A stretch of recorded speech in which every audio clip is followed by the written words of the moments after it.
Ating pag-usapan ngayon itong pagdepensa ng kampo ni Naoya Inoue dito sa pagbabantang binitawan ng Saudi Arabian billionaire na si Turki Al-Sheikh dito kay Naoya Inoue.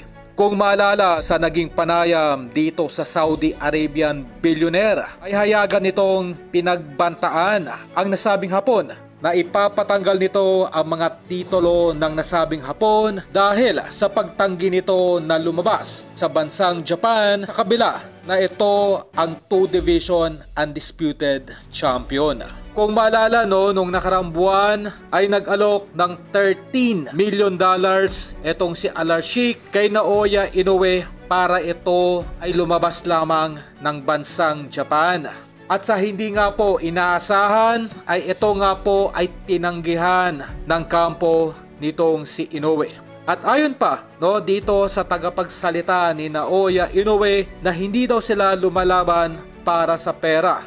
At sila ay lumalaban lamang para sa mga kababayan nito sa bansang Japan. Kumbaga ang pinapaliwanag naman dito ng kampo ni Naoya Inoue ay hindi sila naghahabol sa anumang amount or halaga ng premyo sa bawat laban nito. Sa halip, sila daw ay lumalaban para sa karangalan ng kanilang bansa sa Japan.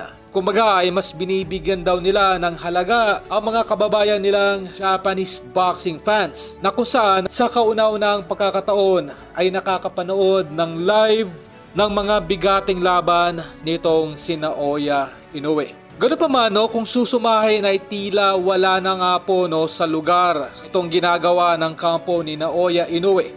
Dahil inamin na mismo ng kampo ni Naoya Inoue na meron lamang itong guaranteed purse na $3 million sa magiging laban nito ngayong Setyembre kontra kay TJ Duhaney. Malayong malayo po sa $13 million na inaalok nitong si Turki Al-Sheikh kay Naoya Inoue para lamang ito ay lumabas ng Japan. Disappointed itong si Al-Sheikh hindi lamang sa pagtanggi nitong si Naoya Inoue sa inaalok nito na $13 million kundi sa lantarang pag-iwas din nitong si Naoya Inoue na makaharap ang mga lehitimong elite fighter sa lower division. At isa nga po dito si Cuadro Alas na hanggang ngayon ay sadyang iniiwasan ng kampo nitong si Inoue.